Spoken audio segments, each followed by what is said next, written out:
Okay, guys, let's talk about food. I done a little bag dump yesterday. I had a ton of questions about food. What's in the food bag? I never opened it. I try not to put much thought in the food. I know it doesn't look that way when I have all this set up. There is a couple points I'd like to make. So let's jump into this about food for a backcountry hunt. Now, this is me. Everyone's an individual. I know you have your own preferences, but if you're just looking for a starting point, this may help you. So this food bag I had in my bag dump yesterday, we'll talk about this real quick. This is a lightweight, it's an ultra lightweight bag. I like it, it's held up in rain. I have used this in Montana a couple of times. It's been around for a couple of years. It's held up really nice Osprey. It's a 20 liter. I can do about 7 days of food in this 20 liter. That's a good size for me. The thing about this thin one is a squirrel or something like that, or maybe a raccoon can tear into that. So if you're going to tie this up in a tree, and you already know this, if you keep it close to that base, it's more susceptible to getting little critters in there. So try to get out of the way and have that cord hanging down where they can't get to it, so the squirrels don't steal your trail mix while you're gone. Now, that is ultralight. You're doing Alaska on a float trip, or you're going to be out there for 10 days. I did buy this heavy duty. It's 25, it's close to 20. This thing's huge, it's heavy. I would use this in extreme conditions. Plenty of space in there for probably 8 or 10 days, but it's just so bulky and stiff and heavy. I like my little lightweight bag. So enough of that. Let's open this food bag. You want to? Guys, you know right on the top is going to be the cord to tie it with. I don't want to be digging back in my kill kit or somewhere in the bag. I keep this right there, because I'll do this before I get to my camp, tie it up and then go on to my camp. So keep some paracord or whatever you want to use. Let's see what we've got here. I do want to make one point about this real fast, guys. I'm leaving in a few days, so I'm packed up and ready. Now, I learned this the hard way when I first went in for 5 days. I took 5 bags of food. You don't need it. You need 4 bags for 5 days. If you're going to take 5 bags of food, you could do 6 days. Here's why. The first day, day 1, going in, I'm going to be at the mom and pop diner there in town, and I'm going to load up on a big country breakfast, right? And then I'm going to maybe put a Snickers in my pocket and maybe some of these gummy chews, and I'm going in hiking. Half a day's gone. I'm getting to the camp. I'm going to hike in 5, 6, 7 miles, whatever. I don't need the breakfast because I already had that in town, right? So this bag, all the breakfast in the first half of the day will not get used. So I get set up, the afternoon rolls around, I will use the evening portions and the snacks out of there, but I've still got that breakfast left. Remember, day 2, day 3, day 4. Day 5, I'll go back to that breakfast that I didn't use on day 1 and a couple of those snacks. That's going to get me through my morning hunt. And then in the middle of the day, sometime I'm going to walk out. I'm okay, I'm walking out empty. I'm not carrying this extra 2 pounds of food around like I did the first couple of times. Don't need it. When I get back to the truck, I drive to town, you know what we're going to do. We're going to hit that mom and pop diner and have another good hot meal, right? So enough said. 4 bags of food do you for 5 days. All right, let's open this up.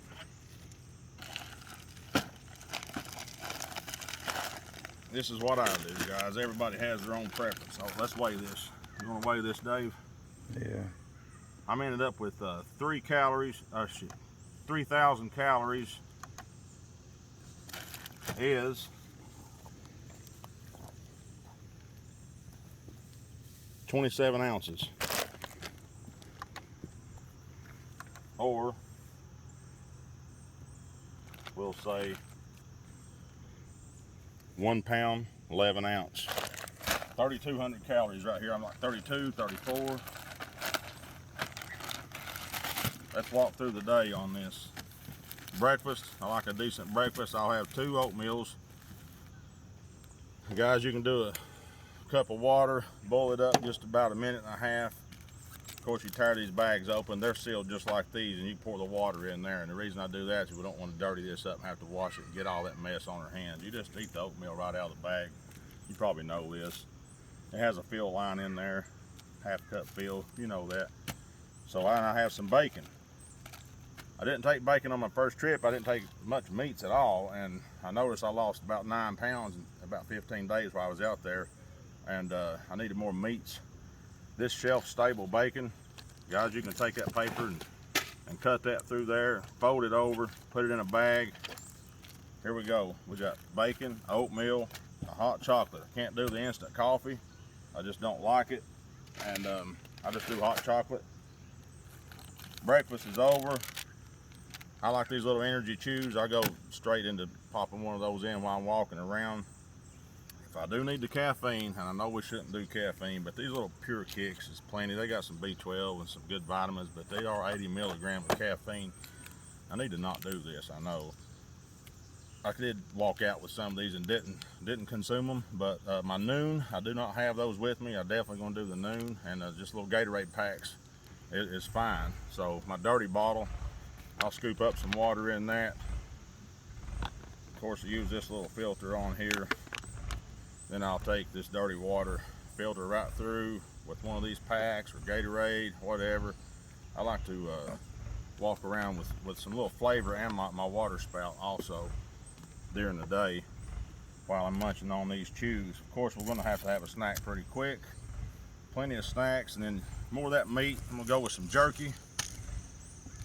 And the day's going on, getting a little hungry and starting to sweat. Maybe it's warm, it's archery season. I sweat a lot. You get dehydrated, need some sodium. Corn chips, hard to beat. There's some sodium. Of course, these different trail mixes, you get sodium in there. Finally, with me, I don't like to eat at camp or late at night, so early afternoon, I'm gonna have my Mountain House meal. There again, I'm just simply gonna boil water in this Jetboil flash, dump it in there. No dirty pots to clean up. Let that simmer a while. There's my big meal for the day.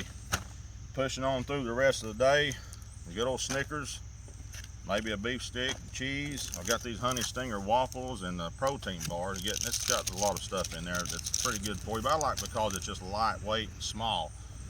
Some of these items are a bit heavy, but I've really lightened up. You've seen a little over a pound for all day. And guys, that does me for the day, and I'm happy with that. Some people talk about the Knorr. I've done this too. What I've noticed, these are only a lot less expensive, $8 or $9 versus probably $2. But I don't think they taste any better myself. I have to simmer. I have to put it in here.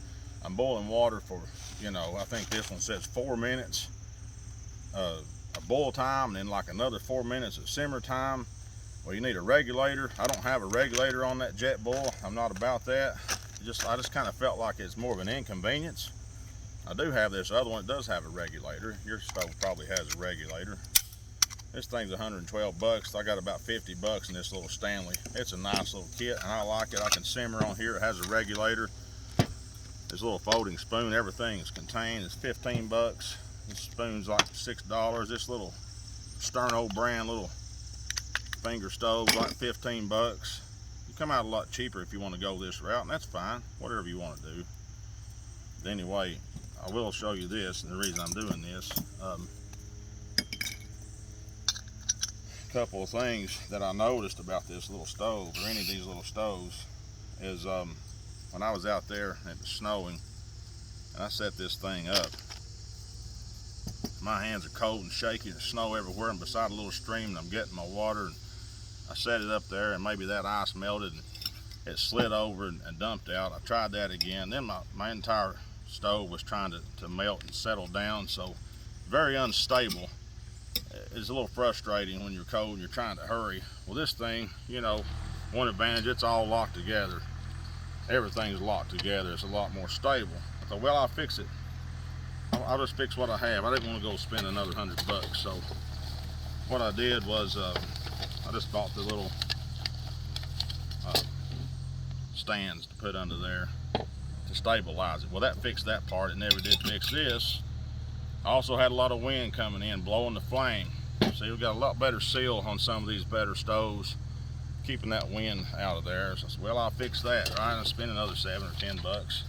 I got a nice little windshield. Now, guys, this works. It works really good. Nothing wrong with it. There's a little windscreen. That actually kind of helps with that stability right there. So you can get by with this. You can simmer food if that's what you want to do. $50. $100. I know people have been kind of riding me a little bit about Jetboil. They're not hunter friendly. I'm gonna touch on this real quick. When I bought this, I really didn't pay attention, so, and I have it. So there it is. Looking back, yeah, I'd probably buy an MSR, but I did find out something. If you research, you'll find out. Jetboil is not hunter friendly. I get it. I probably wouldn't buy it again, but Jetboil and a lot of other brands and REI store in general, they do have a bipartisan relationship about their funding. That it doesn't go for hunting, but it does go for public land access. They have a joint effort with some of the hunting groups and the non-hunting groups. They put their money together in a bipartisan to help lobby and promote access for public lands for all of us. So maybe it's not a total loss, but I already have it. There it is. Enough of that. What did I miss here? You can take a look, Dave, some of these items. And I'll try to mix it up a little bit, a different trail mix. Guys, just take what you want. It's not really a big deal. Ramen Noodles makes a good little meal. If you go to buy some of these honey stingers, I see them on Camo Fire. The lemon lime tastes like crap. They also have caffeine. I prefer these other flavors, no caffeine, they taste better. Just your basic items. Guys, it's not really that big a deal. Sometimes I think we may overthink our whole food situation. Just take what you like. If you like to sit there and simmer up some of these, it takes longer, but you enjoy sitting there and, you know, cooking your food and enjoying the scenery, maybe do some glassing. Hey, go for it. I always feel like I'm in a hurry. I just want to flash up a bowl and dump it in the bag and go. I don't put much thought in the whole food thing.